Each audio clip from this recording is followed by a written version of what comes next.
Hi, I'm just back from my run, and today I want to talk about how to determine your heart rate zones, or rather, how not to make the most common mistakes. I'm Kate, I'm an ultra runner, a long distance runner, and a running coach. And here on this channel, we talk all things about running, so welcome back, or welcome if you're new here.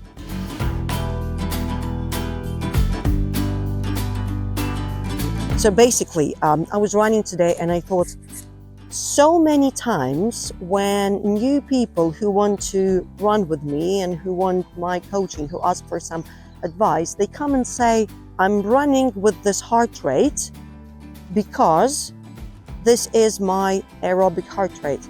And I would go like, well, how do you know that? And people would say, well, I found that formula on the webpage, and you have to do that calculations like 220 minus whatever age multiplied by, well, I mean, there are all those different sorts of formula. The thing is, this doesn't work. This is not just an approximation. It's almost like guessing, because actually your heart rate zones are absolutely individual. Of course, there can be some kind of ranges that are typical for some certain age groups. But still, that absolutely doesn't mean that you, being in that age group, would actually fit, that your heart rate would actually fit into that range. It varies from one person to another immensely. And there's so many different factors that influence your heart rate zones, including, the way you were brought up. I mean, if you've been doing any sports or not, your genetics, how much sports you've been doing recently. There are all so many different things that influence your heart rate zones. But many people think they can just calculate it based on some formula. Another scenario is that people think that their smartwatch can actually identify their heart rates accurately. That wouldn't be very accurate for a very simple reason. Apart from the fact that all those calculations can be just an approximation. Also, well, now I've been running in a running strap.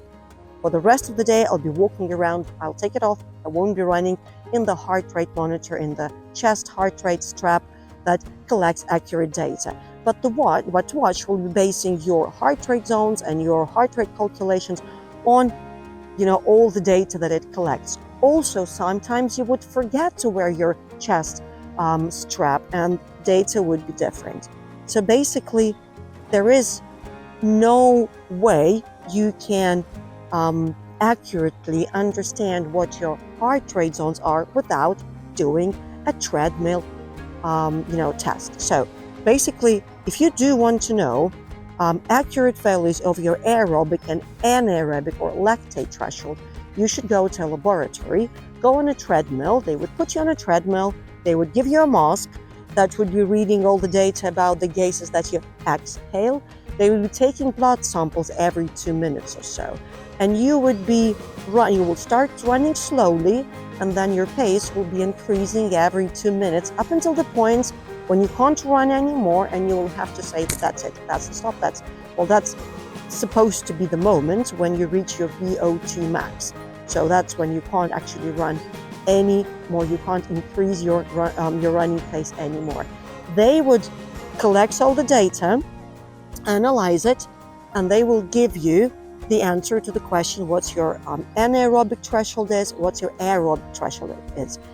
Based on that, you can see what your heart rate zones are. But of course, not everyone wants to do it. First of all, it is expensive. What's the solution? What would I recommend?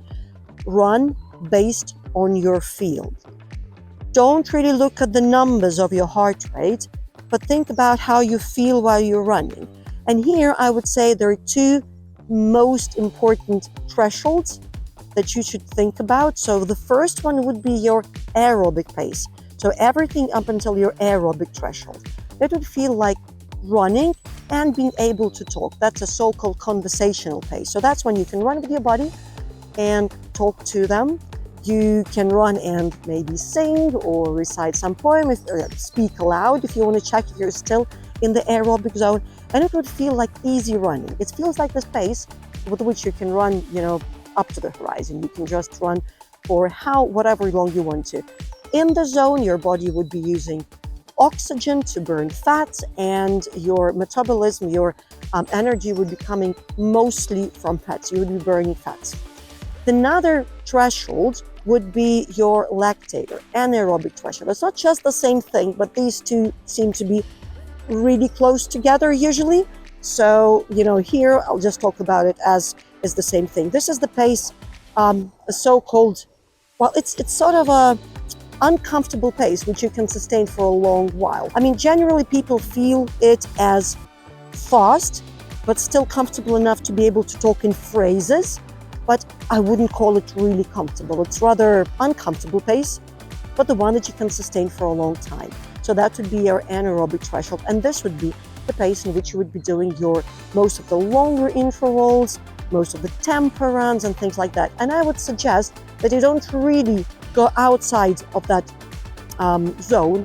You wouldn't go faster than your lactate threshold most of the time. Another thing you can do is do your sort of VO2 max pace, or the pace with which you do your all-out intervals, you do your strides, you do your shorter intervals, and that's the pace where you just go all out, well, almost all out, and that's something you can't sustain for a long while. So I'd say don't really look at your watch to tell you, you shouldn't go over a certain heart rate, but listen to your body, base your training on how you feel, and then you may be able to actually analyze the data coming from your watch and see, well, probably about that heart rate is my aerobic zone, because that's how I feel and that's what the data tells me. Or, the same thing about your longer intervals. Or maybe try going a bit faster next time and see how heart rate changes. But that's definitely much more accurate than getting a formula off the web and trying to count it, and then, go actually slower or faster than you're supposed to. And that would actually spoil your training. You might not feel as well, or you might just not, get the most out of your training.